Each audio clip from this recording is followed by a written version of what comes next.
Hi, அனைவருக்கும் வணக்கம்.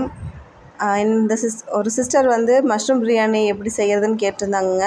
இந்த வீடியோ அதுக்கு தான். நான் வந்து 2 டம்ளர் அரிசி எடுத்து ஒரு அரை மணி நேரம் ஊற வச்சிட்டேன். அது ஊறிட்டுருக்கிறதுக்குள்ளே காளான் வந்து 2 பாக்கெட்டை தண்ணியில் போட்டு 2 டைம் நல்லா வாஷ் பண்ணி வச்சு தனியாக அதை எடுத்து வச்சிட்டேன். அடுத்து குக்கரை சூடு பண்ணி கொஞ்சம் கடலெண்ணெய், கொஞ்சம் நெய் விட்டு எண்ணெய் காஞ்சதும் 2 பச்சை மிளகா, அந்த பிரியாணி இலையெல்லாம் ஒரு பாக்கெட்டில் இருக்கும் பார்த்தீங்களா, அது போட்டு வணக்கி விட்டுட்டு ஒரு பெரிய வெங்காயத்தை நல்லா ஸ்லைஸ் பண்ணி போட்டு அதனால் ப்ரௌன் கலர் ஆகிற வரைக்கும் வணங்கணும். கொஞ்சம் நெய் விட்டு இதில் எண்ணெயிலே நெய் விட்டுக்குங்க, ஸ்மெல் கொஞ்சம் நல்லாயிருக்கும்.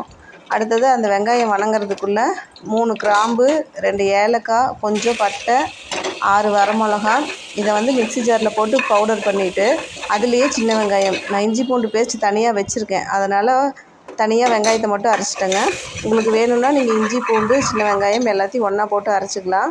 இதெல்லாம் நல்லா அரைச்சிட்டு வெங்காயம் நல்லா ப்ரௌன் கலர் ஆனதுக்கப்புறம் அந்த அரைச்ச இஞ்சி பூண்டு வெங்காயம் அந்த மசாலா அந்த பேஸ்ட்டெல்லாம் போட்டு நல்லா பரட்டி விட்டுருங்க.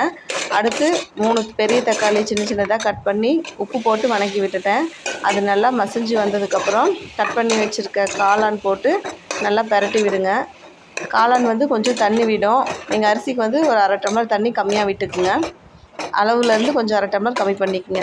அடுத்து காளான் வந்து நல்லா தண்ணி விட்டு நல்லா வணங்கட்டும். அதுக்குள்ளே புதினாவும் கொத்தமல்லியும் 2ம் சேர்த்தே ஒரு கைப்பிடி அளவு தான், அதையும் மிக்ஸி ஜாரில் போட்டு நல்லா அரைச்சிட்டு இந்த காளான் வணங்கினதுக்கப்புறம் ஊற்றிட்டு வேணுங்கிற அளவு உப்பு, அரிசிக்கு தேவையான அளவு தண்ணி, 1 டம்ளருக்கு 2 டம்ளர் தண்ணி, காளானில் தண்ணி விடுறதுனால அரை டம்ளர் கம்மியாக இது பண்ணிக்கோங்க. அப்புறம் கொஞ்சம் மஞ்சத்தூள், நான் வந்து க்ரீன் கலரில் இருக்குன்னு கொஞ்சம் ஃபுட் கலர் சேர்த்துனேன். அது நல்லா கொதிச்சதுக்கப்புறம் அரிசி போட்டு நல்லா வதக்கி விட்டுட்டு தண்ணி ஊற்றி கொதிக்க விட்டுருங்க.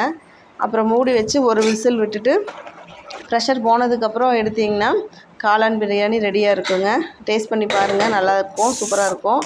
இதுக்கு வந்து தயிர் வெங்காயம் வச்சு ஆனியன் ரைத்தா பண்ணிக்கோங்க, குழந்தைங்களுக்கு கொடுங்க. நீங்கள் செஞ்சு பார்த்துட்டு எப்படி இருக்குதுன்னு எனக்கு கமெண்ட் போடுங்க. கமெண்ட் போட்டதுக்கு தேங்க்யூ ஃபார் வாட்சிங். பாய்.